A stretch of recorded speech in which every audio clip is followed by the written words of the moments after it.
Dallas, man. It's good to catch up with you, brother. We haven't seen each other for a long time now. I mean, we probably haven't talked in 3, 4 years, hmm and it's always good. I'll uh, tell people real quick. So Dallas was a client of mine. I don't know what we met 6, 7 years ago, maybe, hmm and got him through college, and now he's off in the real estate world.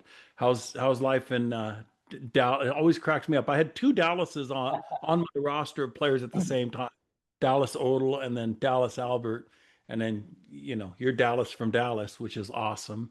Yeah. And how's things going in Texas? Oh, it's going great. Finally just getting some cool weather. I know I told you that before we started the podcast, but it's finally stopped not being hot. So I'm thankful for that. Yeah, for sure, man. It's I haven't been in Dallas in the summertime. The latest I've been is April, and but even April can it was warm, man, warm and humid. Yes, 100%. Yep. Right on, brother. Right on. So I don't know. Do you remember what year we met? Yeah, we met in 2019. So, Wow, Yeah, so about pre-COVID. 6 years Holy ago. crap. Yeah. Yeah. Yes. And so yeah, we do you remember how we connected? Was it through your mom? Yeah. Yeah. So I was going through the recruiting process. I was doing some emails, doing some texts, and I played for a really good club soccer team. And I just felt like me and my mom, especially my mom, was like, I feel like you're not getting noticed and you're not putting enough work. So she found you through Facebook, I believe, and she sent an application and hoping that I would get picked. I know you guys have a little bit of selection process. I don't know if it's the same, but that's what it was back then. So Yeah, my mom no, was it like, is. so she's like, I don't know if we're gonna get selected, but I pray that we do. And sure enough, she was like, "Yep, you're gonna be working with Dawn." So that's how we connected. So I wasn't even a part of the process. I just remember she said it was a great organization. You guys have helped players before, and I was like, I don't know if that's gonna work. Like, I don't know if they're gonna use me or accept me. But as soon as my mom told me, I just like, oh, perfect. Someone can help me through this college recruiting process. Yeah, and you, God, if I remember, you guys, you were playing for a national champion team, right? Uh-huh. Yeah. So yes, it was my junior year of high school, so we're U17, USYS national champions. And that's when we met, I think that summer is when we won. And that's when we started. So I was late to the recruiting process. So I was also at my disadvantage as well. So we had to go into senior year, and I remember talking to you. Um, Yeah, I think you came in the same year as another kid I had that year came Noah yes. Glorioso. You remember you guys met in Dallas when I came and saw you guys play. Yes. And they were with another, I can't remember, one of the other affiliate national champions too. You guys were both really good players, and you were a Yeah. starter. I mean, Yep. things were going the right way for you, and I always thought you were a very good player. Yeah. It's funny because a lot of players, that have won at the level you were playing at, which is a very good level. I mean, it's not, MLS next national champions, but it's still a very good level. If you're a national champion at any level, you've beaten a lot of teams, man, and Mhm. and you won a lot of games, and it's not easy. And no, I remember that you were a very very solid player. What I impressed me about you is you were good in the air, which a lot Mhm. of center backs. It's crazy how many backs are not very good in the air. Yes. But you would lay yourself out on the line to get to the ball with your head and just lay your body out for the team and just big strong player, just really Mhm. solid. And I think a lot of people, I think what's interesting about your story to me, Dallas, is that you were a very good player at a real decent level, and yet you were still struggling to get the attention of college coaches, right? Yes. Mhm. And so we went through the process a little bit, and we had some options on the table. And you ended up, go and tell everybody your story, where you ended up at. Yeah, so I played for Solar. Then we won the national championship U17. Then U18, that was my senior year. That's when you finally got to see me in person, like you were saying, at National League. That was U18s. And then COVID happened. So as we're working through the process, trying to get visits was hard, trying to go and email and using some of your connections. But I had a couple options on the table. So I had Fort Hays was a top D2 school in Kansas. They had 10 national tournament appearances, I believe, when picking them. So they're just a D2 powerhouse. And then I had another official visit at Central Connecticut State University. I went on an official visit there with one of your clients as well. That was Austin Rocky, I believe. Or yeah, Austin went there. Ivan yeah. Farias went there and started for them. And Austin, yeah, did really well. And yeah, I guess Austin, right your class, or was that right after Mhm. you? Yeah, that was my class. That I was your believe. class. Yeah. Mm. Yeah, so me and him went on that official visit together. So that was cool talking to him and learning about a little bit of his life. But I had them, and then I had a couple NIAA schools, and then also JUCO as well, top JUCO schools. So I had a little bit of options.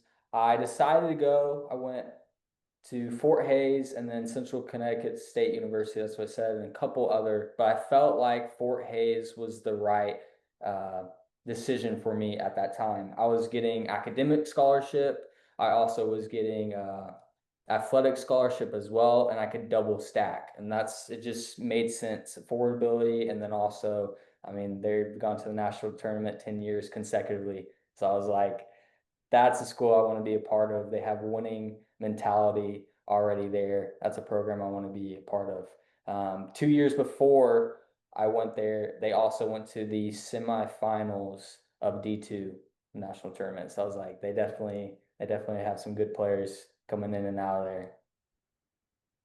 Yeah, and I don't know if a lot of people understand that when you get to the Division II level, at that level, when you're always in that national championship hunt, it's basically loaded with D1 players. Hmm. Yeah. Yeah. So what was there a wake up call for you when you got into play? So what were you what can you remember what your expectations were when you were before you showed up? Like, oh, I'm gonna, I can do this. I'm gonna start. What was your expectations? What was your mentality before you showed up? Yeah, before I showed up, I thought definitely my freshman year I was going to get some minutes. When I was playing at a really good level, just under, so back when I was playing, it was academy and then USYS. ECNL really wasn't big yet on the boys' side when Right. I was playing. So it really was academy and then us. So I felt like I was at a really good level. And I thought coming into that program, I would get some minutes and then the sophomore year, I'd get even more minutes and then just continually become a starter my junior year. Well, when I showed up to Fort Hays, we had 21 new freshmen that came in. So incoming class, 21 people. Well, what I didn't realize when I got there is 18 of them were international. So that means they only recruited 3 Americans, and I was one of them.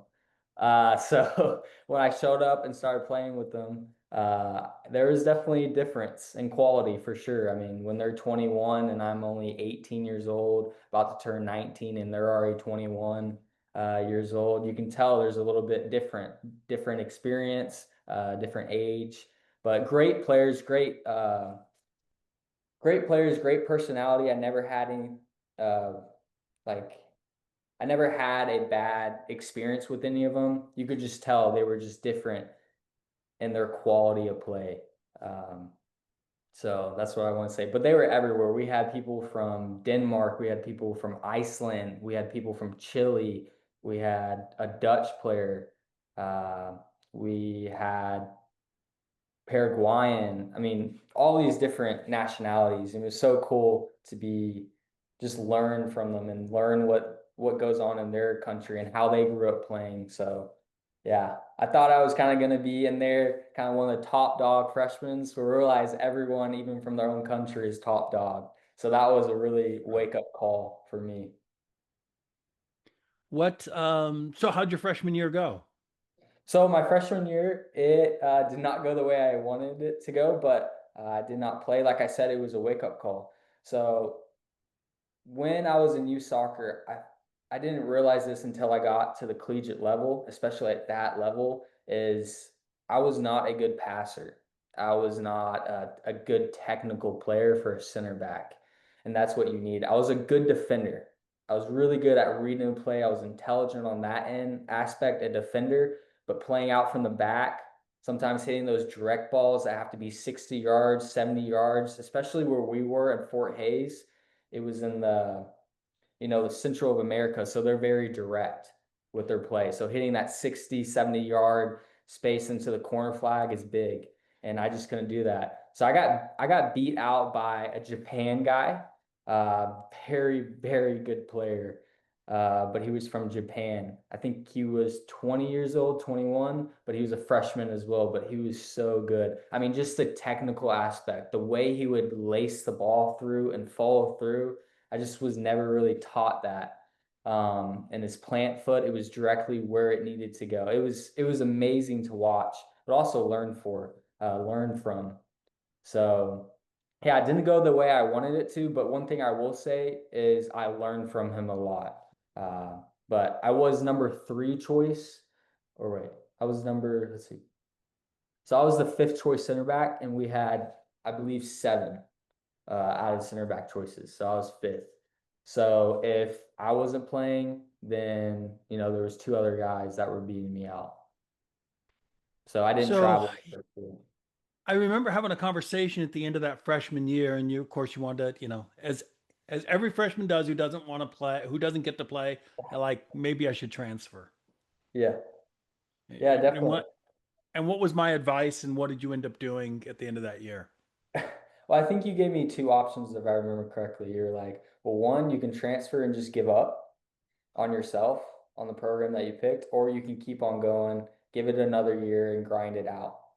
And I really took that, prayed about it, and I thought I could grind it out one more year. And also it was COVID, so we only played, I think, Right. 6 games. So it wasn't enough Right. to really justify Yeah. how long I was there. So I think my advice would have been the same if it had been a long season, just because I've noticed so many times.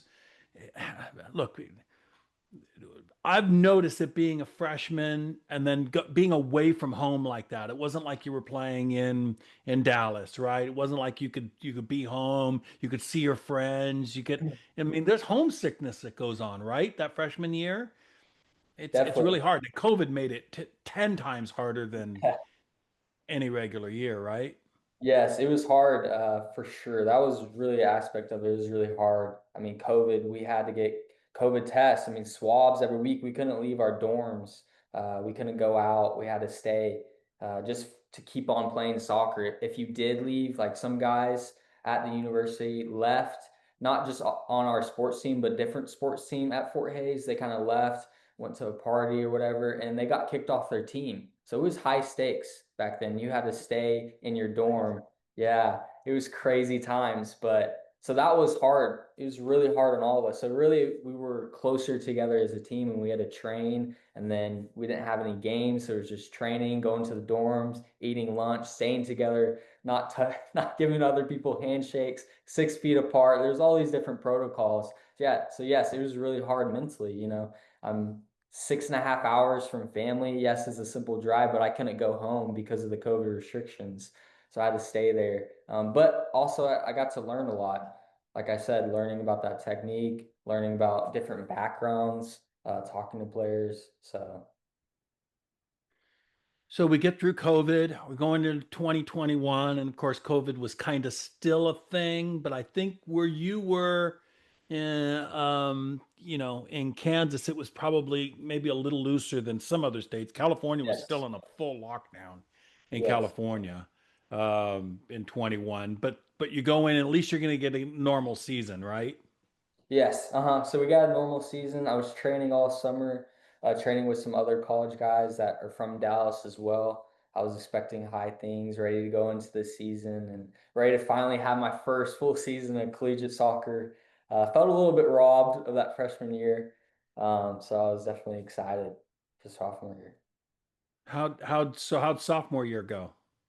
So sophomore year, I was the fourth choice center back. I didn't travel the, I want to say probably half the season. I didn't travel, but I put a lot of hard work in. I started learning from the Japan center back. We had another starting center back who was, I believe, on he was either a senior or his fifth year. I think he was a senior, so it was him, and then sophomore Japan center back, and then I got beat out with another Texan center back as well, and then it was me. So the first half of the season I wasn't playing, so it was really hard on me mentally, because basically I made soccer my whole identity. You know, growing up, being such a good player, always got called, you're such a great soccer player. You're so good. And then you come to college, especially at Fort Hays, a powerhouse, everyone's the best. They're the best of the best. So you're competing for the best of the best, number one and number two spot, playing that four back system.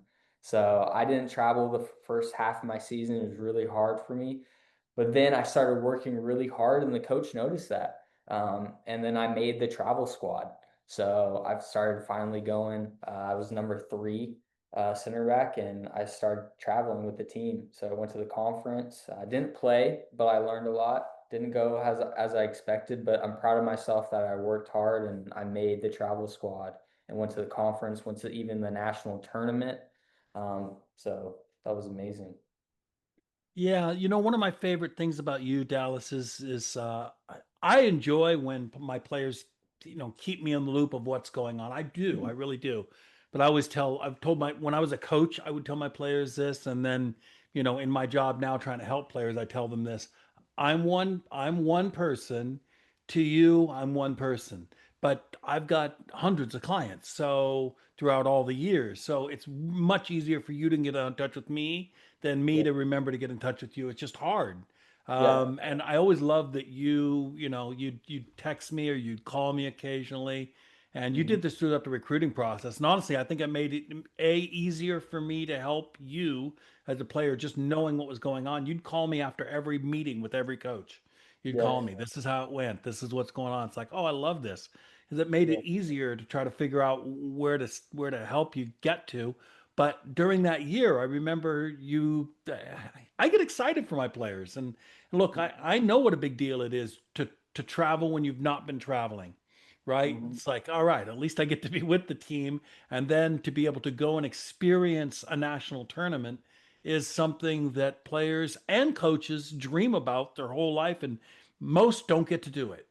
Most Mhm. never get to even make the playoffs for the national championship. Yeah. And kind of a good feeling, huh? Yeah, no, it was amazing. And I just want to touch on, yeah, I would always call you. And I remember halfway through, I think we had a conversation and you said, go talk to the coach, learn why you're not part of the travel squad. And I remember going to talking to him, and he's like, you have to produce more on the field. You have to keep on working hard. And I remember you using an example of when you were coaching, how you had a player on your bench, you gave him 5 minutes and he just complained about those 5 minutes and he didn't play. So you have to take advantage of those little opportunities that a coach is giving you. Yeah, it's 5 minutes. Maybe it's not what you really want or expect, but the coach is going to be watching you during those 5 minutes. How are you reacting when you're getting put in the game? How for those 5 minutes? Are you giving it all 110%? So that's what's carried me that year is I remember you telling me that and it paid off. I mean, I didn't get to go on the field, but I was working so hard to do that and made the travel squad. So I improved. And the coach saw that. He saw me working harder in practice and being more team oriented. So Yeah, and that's it, team oriented. I don't know if I ever gave you this advice, but when players have exit meetings with coaches or they talk to coaches about, and things haven't gone well, so they talk to them during the season maybe. It's almost always what can I do to get myself more playing time? In other words, me. It's about me. And mhm. and something about that always rubbed me the wrong way as a coach. I think the right question for players to ask is, what can I do to make the team better, coach? Yep. What do I need to do? And if you're in your position, Dallas, and I think what you realized is your job is to push everybody else to be better. So in other words, be the best you can be, put 100% into what you're doing, focus on your what you can control every day and just ball out as best you can every day. That raises the level of the team. A rising tide lifts all boats, and then that helps the team be more prepared, and that helps the team, accomplish more. And coaches notice that kind of stuff, right? Yes, 100%. It's what are you willing to sacrifice? This beautiful sport, it doesn't go always the way you want to, but like you said, you have to push the other boys. You have to be positive. Maybe a starter's having a down practice, but you're lifting them up. I mean, it's those little things, and coaches notice it. You don't think they do, but they do. It's how are you helping the team? Because if you're, poison to the team, the coach doesn't want to have you travel because he knows you're going to affect the other people on the team. So he's just going to leave you. And that's what some of the boys were doing. So they got left. And I remember being, not part of the travel squad. It was hard. I mean, showing up on Saturdays when you should be playing or apart, having 5 people, 6 people, or 9 people, whoever's a part of the travel squad, or some boys don't want to show up to the practice that you scheduled for that Saturday. It's hard. It's definitely a sacrifice. Wow. So this is such a great story for life. I mean, you're part of a team now, you're part of a realty group, and we're going to get into that a little bit because I want to talk Yeah. about how it translates, but I'm sure you've noticed how it translates into your job. Oh, yes. Yes, 100%.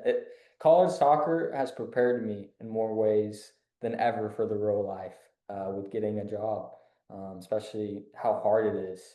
But with college soccer, it's just prepared me. I wouldn't change anything of my college journey. I think it's prepared me to who I am today. So you get through your sophomore year, and of course we have another conversation, right? It's like, Yeah. So yeah, I would just want to say, yeah, yeah, we go got through ahead. sophomore year, but it was amazing to. I was a part. We went all the way to Elite Eight.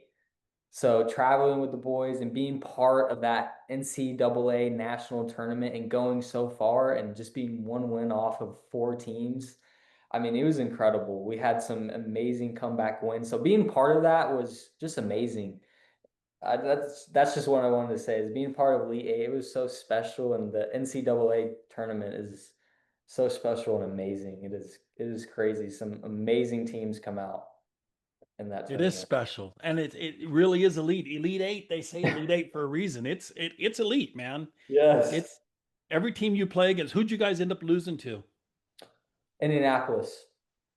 I think they were number 3 at the time, and they were the top seed. So we had to go to Indianapolis to play, and we played was that round of 16 before that at Indianapolis. Um, but before that, we got a round bye, and we played Wisconsin Parkside. Oh, we came back. It was a crazy game. And then the game, round of 16, we also came back as well and won that. So then we went into Indianapolis, and oh, Indianapolis was they were a great team. They had 70 players on the roster, and we only had, I think, 38, 39. I mean, we still had a big roster, but not as big as that. I remember when we showed up to the Elite Eight game, I look at their bench and it's like so long compared to ours, but they had big, big players. I mean, I'm looking at my position. They have like a 6'6" guy at center back. I look at who's next to him. It's a 6'4" guy. I mean, huge, huge. And our center backs was, I think, a 6'3" and then a 6'1" or 6'2". So, but yeah, it was crazy. They were such a really good team, but we were there to compete, and we lost, I think, 2-0 if I remember correctly. But Wild, yeah. Again, I think when you get to that level, man, with the teams that good, that those kids could all play on virtually any D1 team in the country. yes, yes, they were so good. Wild. So, how'd the exit meetings with your coach go at the end of the season? Yeah, so I went into this, went in there, talked to him. It went good. He said, I would like to have you be part of the team. I think you're just so good for the team. I love your personality. I don't want to cut you. I think you're really good. Now, the problem is when I was talking to him, is he just told me, I love the one thing I will say, I loved about the Fort Hays coach, Jerry, is he was very upfront and honest. Um, that's one thing that I can say I loved about him. So he just told me straight up, I don't know when you come back if you're going to be a number 1 or number 2. You could be, a number six choice center back. We're going to bring a lot of players back in to the program. So I just want to be honest with you. It just depends how hard you train. Um, and I don't know where you're going to fit. You're definitely not me cut. I think you're great for the team. I love you a lot, but I just don't know how you're going to fit into next year's team. If you're going to be a number one or number two option, I just don't know. So he said, basically, just think about it. And I told him, yeah, I'm gonna definitely think about it. Give me about, I think I took a week and a half just to think about it if this was the right choice for me. And we were getting close to beginning of summer. And I remember I called you and talked to kind of about my options and what should I do. And I just prayed a lot about it, and I decided to go in the transfer portal. Yeah, and I think 2 years is a good amount of time to give you an idea where he sits, especially with coach like Coach Cleary, because he's like you said, he's going to tell you what he thinks, and he's not going to blow smoke up you. There's no reason to do that, and it's not like they can't, the team coming off the Elite Eight. A lot of players want to be there. It's that's not going to be hard to bring in high quality players, and Hmm. we sometimes get to the point in our careers where you realize the mountain's really high. Yes. You know, I kind of, you see all these guys climbing Mount Everest, right? And, you realize, hey, a lot of people climb Mount Everest, but more people don't in the world, right? And Yeah. if you make it to base camp, that alone is a trek, making Yes. it to base camp. And most people will never make it to base camp. And then if you make it halfway up the mountain and you decide you can't make it, you've given it everything you can and you're out of gas, man, and you're just like, what else can I do? Hmm. There's no shame in saying I can't make it all the way to the top. It's not that you failed. You already accomplished more than most people in the world ever will accomplish. And Yes. there's no shame in that and saying, maybe I'll go climb Mount Whitney instead. You know, Yeah, maybe I'll do something different. yeah. I just thought going in there, going through that whole season, is he had a number two and number one that he was relying on for the future. And I just didn't see me cracking in there. I felt the coach was, very strong on these two players. And going into junior year, that's what happened. But that's kind of what I was where my head was at is, do I want to kind of get chump change uh, or not even that, being number three option or before. I always had confidence in myself. I just felt like I wasn't opening the door enough to where the coach wanted me to be at or where his expectation was for the number one or number two spot. So that's why I decided to go in the transfer portal. Yeah, and look, I think that it's funny in your situation at that point. I don't remember exactly what I told you, but I remember my conversation was different than the first time around. It wasn't Mhm. like stick it Yeah. out, right? Uh-huh. Little different conversation. It's like, no, if you feel that this is right at this moment, especially when you tell me what a coach says, it's like, oh, that sounds like sort of doesn't have plans for you, you know. Yes. And Yes. if a coach it is honest and doesn't sort of have plans for you, then it is time to move on. If you want to Exactly. play, you can stick it out and fight it out. Maybe your senior year you play a little bit. Maybe you're the Hmm. starter senior year. I don't know, but you want to. Every player wants to play. I mean, that's why you Yeah, go to college to play. To play. definitely. Yeah. Yeah. So at that point you can you're not transferring up, right? So you're not going to go up into the D1 world at that point because you haven't started, you haven't played. Yeah. And so you transfer what we would consider down or across, but it's not going to be national championship level division two, and it's not going to be national championship level division one. It's not going to be that. It's going to look different. And you found a really unique situation that I don't think most players would pick. And I think it was God that helped you find Bob Jones, right? Yes, definitely. And I remember I told you I was going on the portal. Well, the same day as I texted a buddy that I trained with that summer, and we played high school together. He was my captain.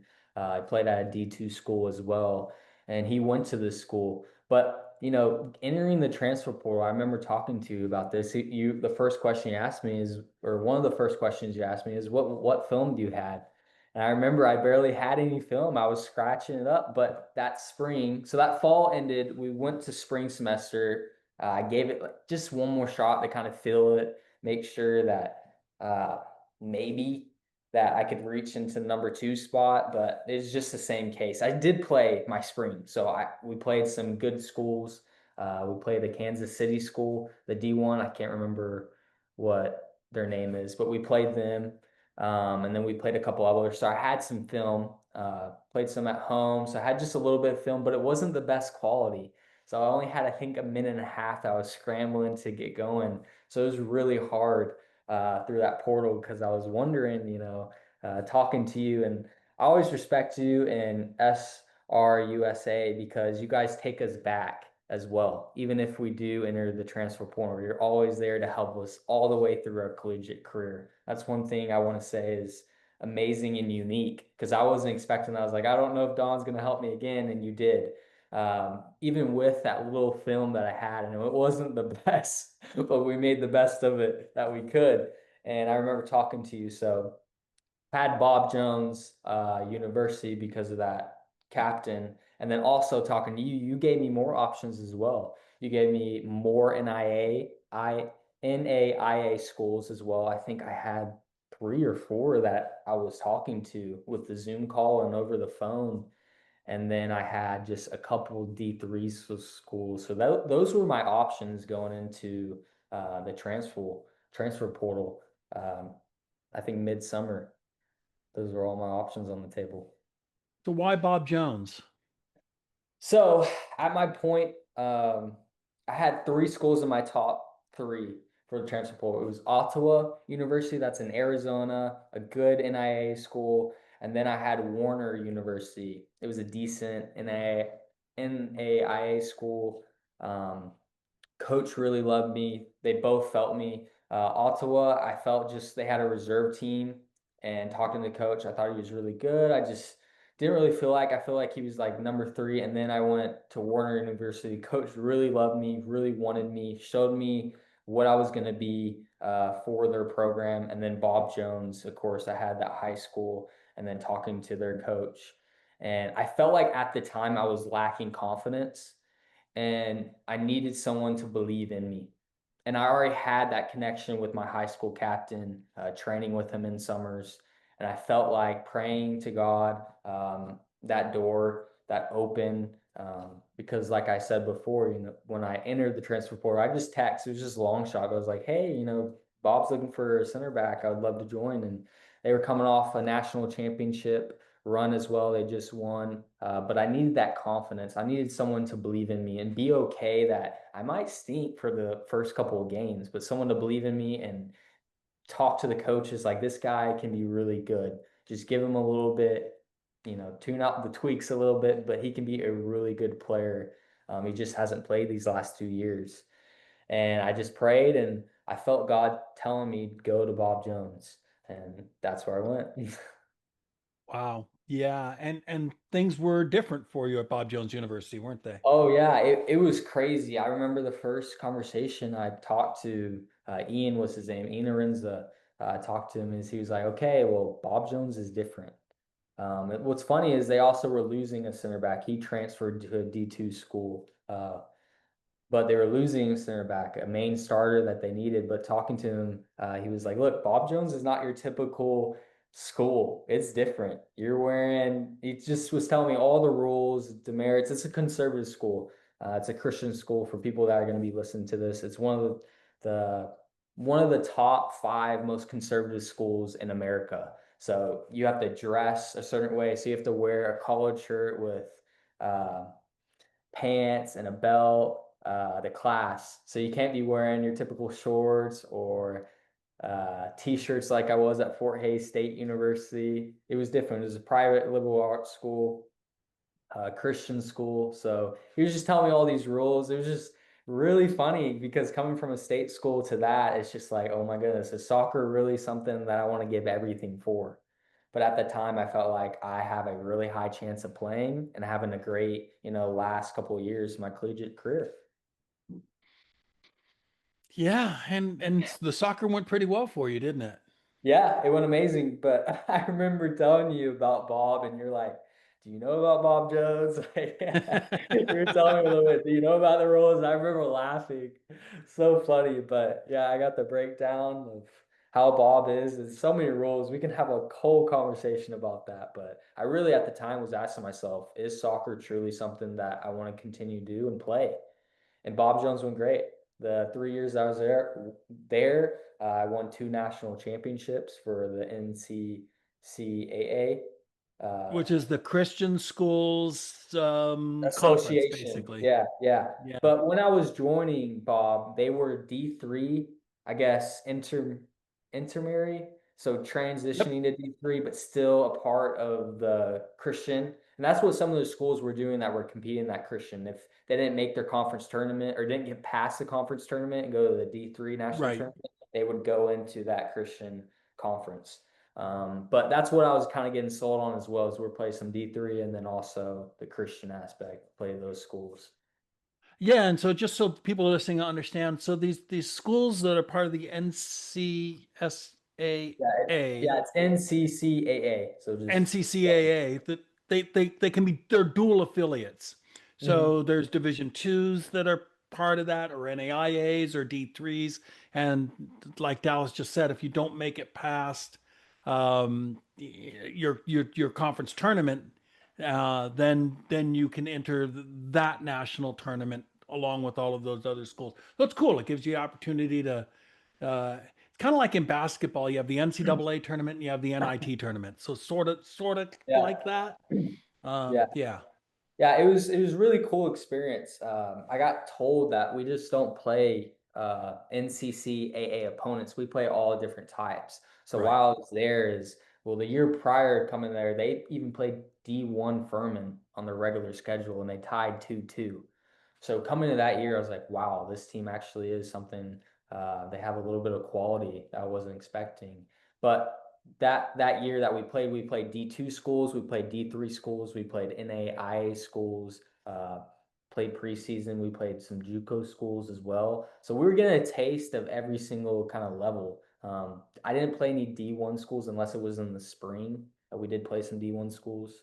But it was cool because we got to play every single different division and then also compete at the NCCAA level as well. Yeah, what a great experience and to win with them and I think you even got to, you captain the team later on, Yes, right? yes, yes. So when going into my junior year, went through some preseason. I played, started. Actually didn't play good at all. I made a lot of mistakes. Um, second preseason game, the coach was having some doubts about me. So the first game of the season we jumped into actually didn't start. Took it really hard. I wasn't happy at all. I trained really hard, talked to the coach. We had some butting heads, worked things out, and then I started playing the next game, and then the rest is history. But had a really good conversation with the coach, and he was like, "I understand." I was like, "I need time," and that's what the captain from Ian he was telling the coach like, "I need time," and coach was like, "All right, I'm gonna put my trust in you," and it paid off, and we went 15-4-1 that season, I believe, and played some really good teams, but it still was a rocky start from the beginning. I had to work my way. I had to keep on training. But from Fort Hayes, I became a better player. Even through that, I became a better passer because at Bob, that's what I was known for. I was a ball playing defender. And it's funny because if you looked at me coming into Fort Hayes, that's not what you would say. You would say Right. I'm just a defender. So it's funny how, through all those trials and things that were going on, I took some of those and made it a Bob and made me a great player at that level and competing. Yeah, that's just again such a great, had you not stuck it out, had you run away right away, your freshman year when things got hard, and you wouldn't have picked up, that whole experience that you got your sophomore year. Yeah, no, definitely. And it takes you you sacrificing a little bit some of your pride for that. So I had that Japan guy starting in front of me, like I said earlier, but I would ask him after practice, how do you strike the ball? How are you getting it 60 yards? And him talking through the technique that he would use. How is he lacing the ball? That was never taught. So yeah, that eventually then panned out to where I was at Bob and how I could use that. But I remember doing our first practice at Bob, I was like, man, I don't know how the quality is going to be. I don't know if we're going to have a good season. Like, I don't know who these players are. Like, I've never heard of the NCCAA. Like, all I heard was the NCAA, not NCCAA. So I remember showing up and I was actually surprised with the quality. And yeah, I had a great time at Bob, and I'm so thankful for the things I learned at Fort Hayes that maybe at that present I wasn't understanding and questioning God and questioning why I went to Fort Hayes and why I picked that school. But I really started to see it paying off the last 3 years in my collegiate career. Yeah, that's such a cool story. I just love it. I love I just it's look, it is the stick to itiveness of life, or is that even a word? Stick to itiveness? I don't know. But yeah, no, the way that the persistency, and the never giving up. And as you finished up at Bob Jones, you finished up your senior year, or your I guess your post-COVID year, because you got that Yeah, extra year because of COVID, right? yeah. So that last year, my fifth year, yeah, we set a program history. We went 17-2-2. So we tied the program's history and then won the national championship. That was probably, and I was a captain as well.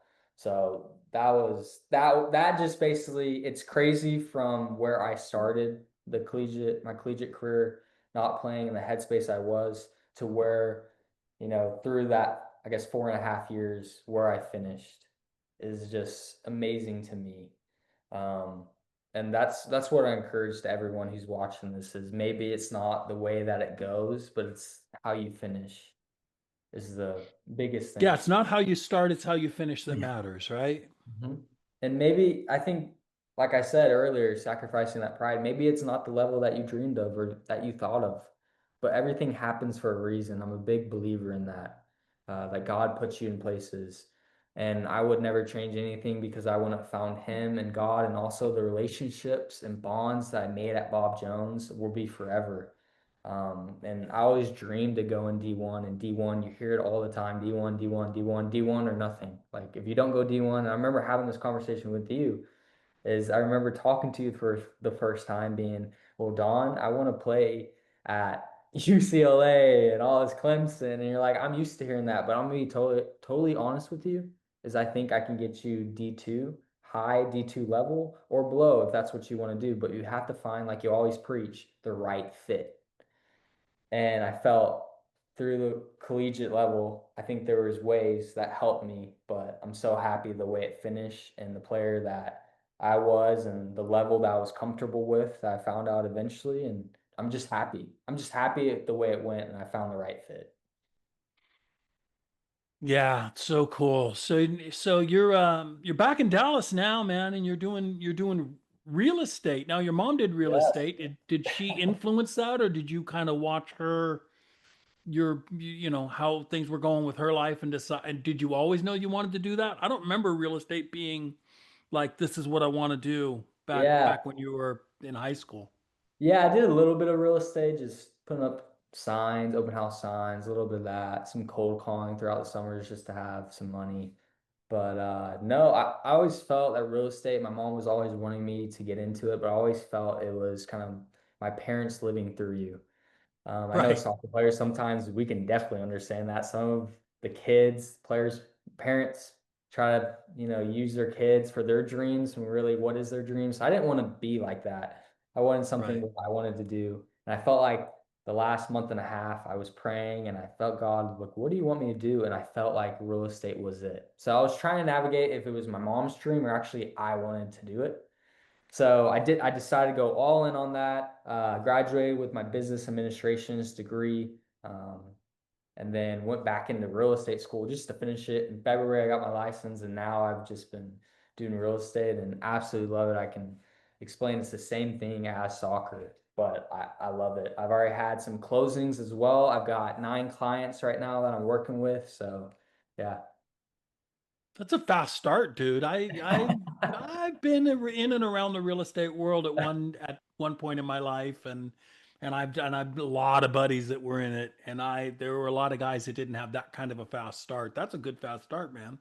100%, but it all becomes, with college soccer has led me to where it is. You have to be, it's commission based. So you're not getting paid hourly, you're not getting paid a set amount, set salary each year. It's commission based. So it's whatever your performance is that you're going to make. And I can relate that so much to soccer. It's what you put in is Yeah, what you're going expand to on that for me. I love that because, like in my business, it's commission based too. get. If we don't sign clients, we don't make money. And Yeah. and I always related that to people as a soccer coach. I mean, that's the Mhm. way life is, man. If you don't Yeah. get the job done, you don't eat. And that's, winning is eating in Yeah. soccer. So tell me about the lessons that you learned that are translating now to your job. Yeah. So I feel like my real estate career, and I'm still going on it, but I feel like it's just like college soccer. Is when I started my collegiate career at Fort Hayes, I didn't see the fruits of what I was doing, but I kept on working hard. I kept on doing that. And that's what I felt like real estate was. Coming into real estate, I remember my broker and my mom telling me that you're not going to make probably your first check until 8 months in. And I felt like if I work so hard, then I can get something going. And I only had X amount of money in my bank account left. So, and it was just it's really hard. It's really hard mentally when you see your bank account just draining each month, knowing that no money's Yeah. coming in. And I felt like that's what it was with soccer. I wasn't playing on the field. I wasn't seeing the reward, but I kept on working hard and showing up every day, putting in extra hours. But I knew what I was doing, and I was building Dallas Albert. And now I'm seeing the Wow. payoff is I'm still building my brand, Dallas Albert, but as a real estate agent. I'm putting in extra hours, but I'm so happy that I'm doing this because I'm building myself and not building a company or something else. Like I'm building me. I'm putting in that extra maybe 60, 70 hours a week. But I'd rather do that now at a young age and build my business than go work for a company and build them up. But sacrifice this time and effort and hard work, and it's hard. It is really hard, but I relate it all to soccer. Showing up and not seeing the reward is a summary of it. Dude, this is why you're one of my favorite kids I've ever worked with. You honestly are, man. I say kid, don't take that the wrong way. You're a man No, you're now, but good. you're one of the favorite people I've ever worked with, dude. You always, God, no matter how hard things got, you never gave up. And I know, Mhm. I know you felt down. I know because I know it's Oh, hard, but yeah, this is and it's life, man. Life is hard. 100%. And I'm saying this all now, but it's one thing saying it, but in that moment, I remember I had depression my sophomore year. I remember I didn't want to live. I had a point in time where I didn't want to live because I made soccer an idol. I made soccer everything. Like without Wow. Dallas Albert, I didn't know who I was. So I made soccer all around. And when I wasn't playing, I thought everything else was cancer. Like I thought just everything else was an issue. So pushed away family. I broke up with my girlfriend, went away. I just pushed everyone aside, and then it was just me at the end of the day in my room crying and just, Wow. wondering what life is. And I remember I almost wanted to take my own life. Seriously, and I called my mom and told her, and she drove straight up. And that's when I had you know, it was that fall semester, but I had a realization Dallas Albert is bigger than soccer. There's more to you. Soccer is going to end, but who you are outside of that, even if I make it pro, it's still going to be a day where you can't compete. So who are you outside that? And yeah, and that's how real estate has been. There's days when I'm doing open houses and I'm sitting there, I'm wondering why I'm sitting in my car, like, am I gonna make it in the next 3 months? Starting out, I had to get a closing, I think in like 5 months. So I was like wondering, like, am I gonna make it? I'm a new agent. Who's gonna trust me with the biggest financial decision of their life to trust me as a young 23-year-old? And it happened. God, made someone come through open house, first client, got my first deal in 3 months. And it goes all back to his hard work and keep on pushing, even when you have those dark days that you're wondering why. There's a bigger purpose to you than just soccer. It's who you are. So important that you shared that story with us because I know that there's going to be parents and kids that listen to this. And for the parents listening to this, please have that discussion with your kids in high school that soccer is not who you are, it's just something that you do. Yeah. It's just something that you do. And my God, my kid was at 10 years old, Brad, our son. had said, oh, I want to play in England. I want to play. That's my goal is to play in England. I want to play professional. I want to play in England. And I was like, as a soccer coach, it's like, yeah, that's never going to happen. But as a parent, it's like, okay, well, then these are the things you got to do. And at probably 12 or 13, maybe 14, we saw him putting so much work into it that my wife came to me one day and said, I'm worried that if Brad doesn't make it, like, just like you were talking about, what depression is that going to lead to? Or he's going to hurt himself. He's putting so much into this. What if it doesn't work out? And so we sat him down and we had that conversation with him that, look, this is just something that you're doing. No matter how it works out, you're a wonderful person. Just live your life according to God's plan and things are going to work out for your life. Soccer is Mhm. just something that you do. It's just no different than if you drew art or if you played music or it's just a side gig, man. It's not who you are. And the fact that you came to that realization at 19 along with God's help and your mom's help and that's and I love your mom. Your mom was, for people that I probably should have your mom on the podcast from a mom's perspective because she really was good about not stepping on our toes working together. Mhm. She didn't call and bug me, and she wasn't in your face, and she wasn't all about you. But at the same time, she's a mom, and she's Yeah. there. I mean, mom is there. Yeah. She has a very unique presence that's Mhm. wonderful, and it's a very loving, hovering presence without smothering. I don't know how else to Yeah. describe it. Would you say that's right? Hovering without smothering? Yeah, no, definitely. I think the biggest thing I love my mom for is she allowed you to step up and fill that shoes where she just wasn't she Right, didn't know everything about soccer. So I'm right. very thankful that she stepped away and let you and me handle all the soccer because it was my Oh, dream. good. It was my vision and what I wanted to do. And she didn't really understand that world.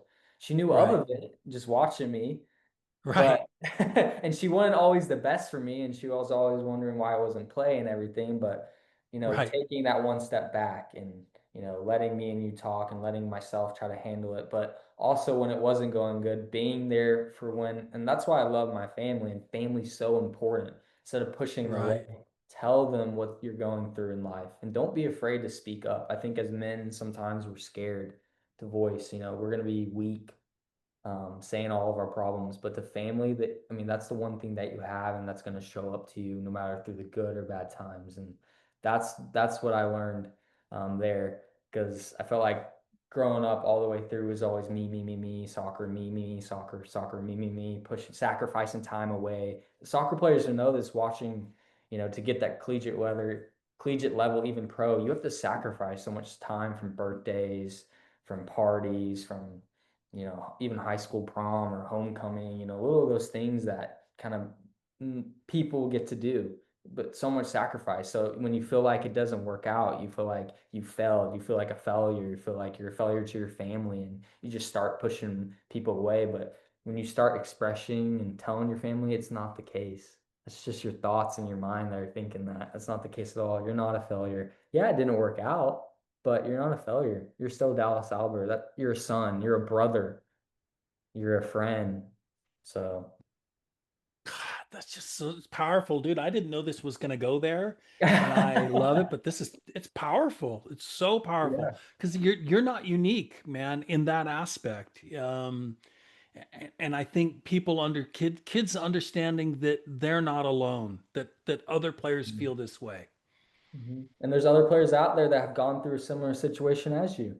You're not the only one. You're not the only one. Yeah, you're not alone. That's so cool, dude. Yeah, so looking back to your high school years, if you could tell your high school self one thing, or if you could give some good advice to your high school self about the collegiate recruiting process and picking a school that fits you, what would you go back and tell yourself? I would tell myself to start earlier. Like I said, really started junior year, and then connected with you junior summer. So going into my senior year, I wish I would have started the recruiting process freshman year.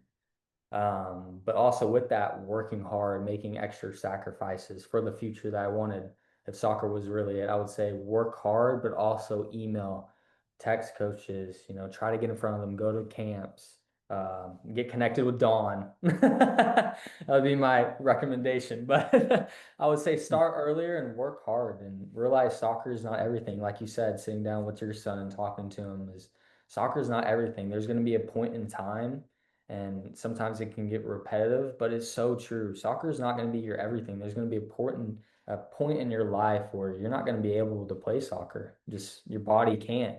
You have to step away. So what are you going to do? How are you going to fill that shoe? So try to pick up new hobbies as well, but work hard would be the number one thing and start the recruiting process earlier. So emailing coaches, texting out the coaches, going to ID camps. I just wish I would have started that process a little bit earlier. Yeah, that's good advice. I mean, on the guys' side, it's funny because what I think the starting early point does on the guys versus girls. I mean, girls are a whole year and a half earlier than guys are in the recruiting process. The problem with the guys' side is, at 16 years old, you still look like a boy compared to these 21-year-old men that are and 22-year-olds that are juniors, seniors, or guys that are playing and starting. You still look like a little boy. And Yeah. coaches don't want that. They want to know what you're Mhm. going to look like as a man and how you're going to compete as a man against other men. And Yes. we grow so much, guys grow so much slower than girls do, or mature so much slower. We mature emotionally and mentally, I think, it's a little slower than girls do. And then we definitely mature physically. Guys will keep growing till they're 22 sometimes. Um, Yeah. and that's hard. That's hard for the guys. But I think Yeah. what the starting earlier thing does is starts to give you a better picture Hmm. for what is out there and what the competition kind of looks like. And I Yeah. think going to games, Dallas, I think, Yes. That's what, yes. if you went and watched Fort Hayes your junior year play in person, you maybe you wouldn't have picked Fort Hayes. I don't know. Yeah.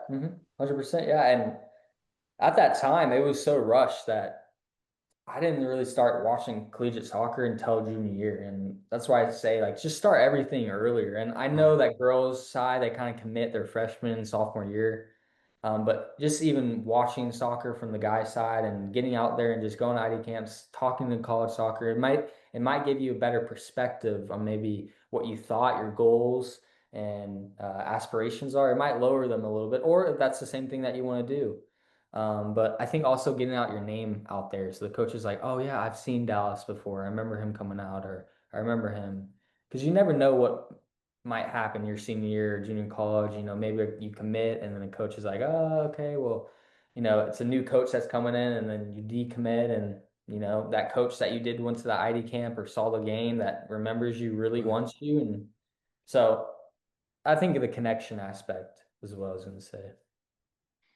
Right on. Well, dude, I thank you so much for coming on and taking time out of your day. I really appreciate it. It's been so good to catch up with you, man. How do people get in touch with you? By the way, so anybody in the Dallas Fort Worth area, if you're in the Dallas Metroplex, and you're looking for a good realty group, how do they get a hold of you? Yeah, if you guys are looking to buy or sell in the DFW area, surrounding area as well, I can help you. And you just follow me on Instagram, TikTok, YouTube. I'm on all the platforms. It's just Dallas Knows DFW. So if you just type that in, you'll find me on Facebook, Instagram, all the social media platforms. Dallas knows DFW. Yes. Right on. And you're in, fortunately, you're in one of the hottest real estate markets in the country right now. Yes. On fire. Yes, Dallas is number two in America, and then Fort Worth is number three. So we're seeing a lot of people from California move. I just talked to someone from Maine. I've got a client actually in New York, Long Island, that's looking to move here. Waxahachie, Texas. So that's south of Dallas. But yeah, real estate has been a blessing. I love it. I love helping people, and especially love helping as well first-time home buyers, walking through them the process of home buying. Well, and if you're thinking about doing that, I mean, you can tell from hearing this that Dallas is not your ordinary 23-year-old. He's got the soul of a 30-something year old for sure. He's, Yeah. You've always been more mature than what your age says, what the numbers say, Dallas, and I Yeah. know you're going to help a lot of people, and I'm excited to continue to watch your career grow. Thanks again, Thank you. Dallas. I really appreciate it. Yes, of course. Thank you, Don, for having me. Okay, brother. Right on. I hope you enjoyed that talk with Dallas Albert, man. A lot of good depth there. Parents, share this with your kids, and he's got some really good messages in there. And players, share this with your parents. I mean, there's a lot to learn in that one. I wanted to talk to you quickly about gapyearsoccer.com. So if you think that you could benefit from maybe a year of maturing after high school, we're finding that it helps a lot of players with their college journey. If they can take a year out after high school, kind of learn about who they are, learn about being away from home a little bit, um, and mature physically, mentally, emotionally, and then learn technically and tactically at another level. Log on to gapyearsoccer.com. Let one of our staff talk to you and help you with figuring out, is a gap year the right thing for you to do? And maybe I should go spend some time in Germany or in Spain or in England and take a gap year out before I begin my college journey. College soccer is becoming more difficult for 18-year-olds coming straight out of high school, as you just heard Dallas talk about, going in with a lot of 20 and 21-year-old freshmen and having to compete against them. A gap year can help you with that process. So if you're interested in a gap year, log on to gapyearsoccer.com, have a fill out the application, have a discussion with one of our staff, and we'll let you know if a gap year kind of maybe is the right thing for you. Gapyearsoccer.com, fill it out today, an application, and one of our staff will get right back to you. Thanks, everybody.